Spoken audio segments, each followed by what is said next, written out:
Почитувани слушатели, ви посакувам Божи благослов. Покаяние. Покаянието е основна тема на Библијата. Таа е единствениот начин преку кој човекот може да се врати кај својот небесен татко. Зборот покаяние во Стариот Завет е употребен преку 45 пати. Еврејскиот збор нахам, преведен со покаяние, имплицира потполно жалење за своите гревови и вистинско кајање пред Бог заради истите. А пак грчкиот збор метаноја е сроден со еврејскиот, тоа е свртување од еден во друг правец, тоест од себе и својата волја кон Бог и Божјата волја. Пророкот Езекијел напишал: "Покајте се и отврлете ги своите идоли. Одвратете го своето лице од сите ваши нечистотии. Покајте се од вашите гревови, за да не ве уништи беззаконието. Зошто да умрете, народе мој? Јас немам благопријатно расположение во смртта на оние што умираат, зборува Господ Бог. Затоа вратете се и бидете живи." Пораката на Јован Крстител и на Господ Исус Христос беше со истата содржина, како и на пророкот Езекијел. Тие го повикуваа народот велејќи му: "Покајте се, зашто се приближи небесното царство." Има погрешни сваќања за самото покаяние. Например, покаяние не е кога некој е убеден дека сите настани што се запишани во Библијата се вистините. Например, царот Ирод, иеко се плашел од проповедите на Јован, ги сметал за вистините, сепак тој не се покаја, остана за секогаш во своите гревови. Покаяние не е само сентиментален израз на жалење или побожно осудување за своите погрешки. Например, Исав, иеко сакаше да го наследи благословот од својот татко, сепак беше отфрлен, бидејќи не најде место за покаяние, иеко го беше молил дури со солзи. Јуда, исто така предавникот и ученикот на Господ Исус Христос, го предаде својот учител, откако согледа дека направи неправда. Тој се покаја, но неговото покаяние не беше пред Бог, туку пред самиот себе, така што од депресивна жал во себе си беше принуден да си го одземе драгоцениот живот со бесење. Народот исто така, откако ги виде настаните што се случија на крстот, се удираше во градите и жалеше за сторената неправда. Но таквото покаяние не донесе плод пред Бог. Потоа, покаяние не е реформа. Односно, не е некоја мала поправка на сопствените грешки. Некој може да направи огромен пресврт во својот живот, така што промените да му бидат уочливи во јавноста. Но тоа не значи дека таквиот пресврт е плод на вистинско покаяние.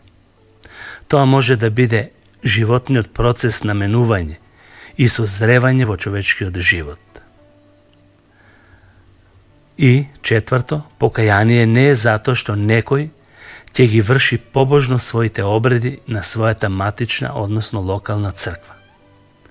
Тоа често пати луѓето го прават за задоволување и помирување на својата совест. Фарисеите тоа го правеа на најоригинален начин. Тие, иеко имаа обредни богослужби, сепак Исус не им ги признаваше, бидејќи нивниот начин на живење не се усогласуваше со Божите стандарди. Нивните молитви беа неискрени, нивните обреди безвредни, а како резултат на тоа, животот им беше јалов и бесплоден. Сега да видиме кои се вистинските плодови на вистинско покаяние. Плодовите се покажуваат од моментот на своето вистинско жалење за сопствените гревови. Апостол Павле рекол: жалењето за Бог предизвикува неопходно каење за спасение, а световната мака доведува до смрт. Псалмистот запишал: јас ќе го кажам своето беззаконие, ќе тагувам поради својот грев. Покаянието е внатрешна тага пред Бог заради сторените гревови. Покаяние е признавање на својата неправда. Например, псалмистот вели: реков, ќе ги исповедам престапите своји пред Господ. Многу е важно ова да се забележи, дека престапите се исповедуваат само пред Господ, а не пред човек или некој така наречен светец. Например, мудриот Соломон напишал: кој ги крие престапите своји, нема да напредува, а кој ги исповедува и ги напушта, ќе добие милост од Господ. Покаяние е напуштање на своите гревови. Не е доволно само да се жали за нив и да се исповедуваат пред Господ, туку мора потполно да се остават и никогаш повеќе да не се повторуваат истите, за кои знаеме дека сме жалеле. Исаија пророкот напишал: барајте го Господ додека може да се најде, повикувајте го додека е близу. Нечистиот нека го остави својот пат и неправедникот советот свој, и нека се обрне кон Господ и ќе добие милост. Вистинско покаяние е да го замразиш гревот во себе, а и кај другите. Пророкот Езекиел запишал: ќе ве расеам во сите краишта на светот, по сите краишта на светот, но пак ќе се вратам во земјата,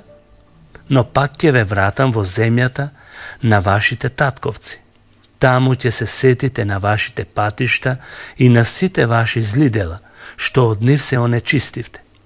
И тогаш ќе се згнасите од самите себе и од вашите расипани постапки.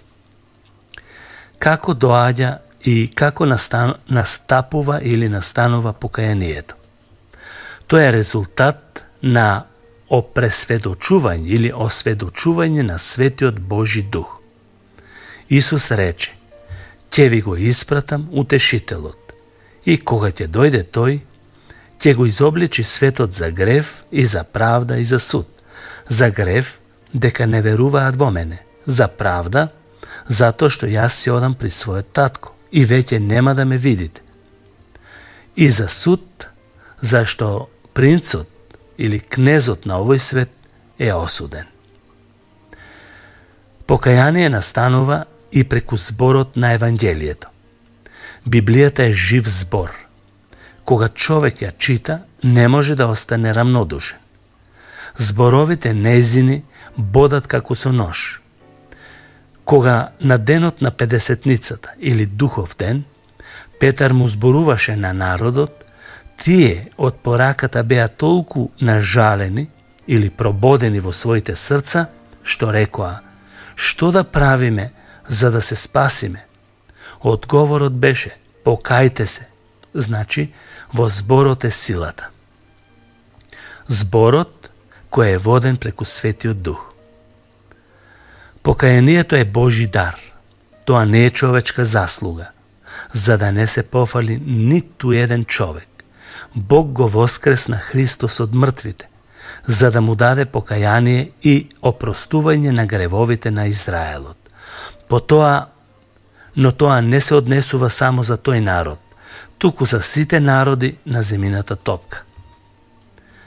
Покаянието понекогаш доаѓа преку Божја казна.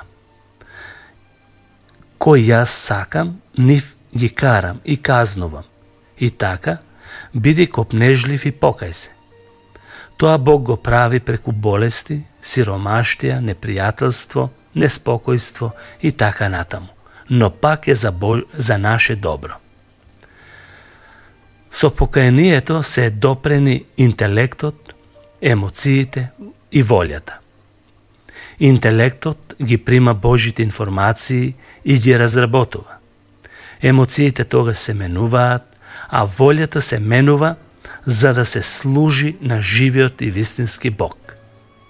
Такви примери има многу во Библијата, како што се браќата на Јосиф, градот Ниневија, заблудениот син и така натаму. Што добива човекот преку самото покаяние? За возврат човекот добива спасоносна вера, која му дава сигурност и надеж во живот. А што е многу важно, по смртта, тој се обезбедува вечен живот. Тоа е место каде што смртта ќе биде непозната, страдањата и болестите за секој заборавени. Тој со таа вера добива опростување на своите гревови, а тоа го дознава преку Светиот Дух, кој е гаранција или капар за вечниот живот. Светиот Дух се добива во мигот кога човекот ќе се покае. Кога еден грешник се кае, Библијата вели дека тогаш сите ангели на небото се радуваат, што значи радоста ќе биде единствена животна преокупација во небото. Библиската терминологија тоа го нарекува ново раѓање или нов живот во Христос. Овој нов живот можеш уште денес да го добиеш, но пред да го добиеш, покај се и тогаш ќе се обистинат зборовите што ги рече апостол Павле. Кој е во Христос, тоа е ново создание. Старото помина, ете, се стана ново. Нека му е слава на нашиот Господ и Спасител Исус Христос, што ни даде дар на покаяние. Амин.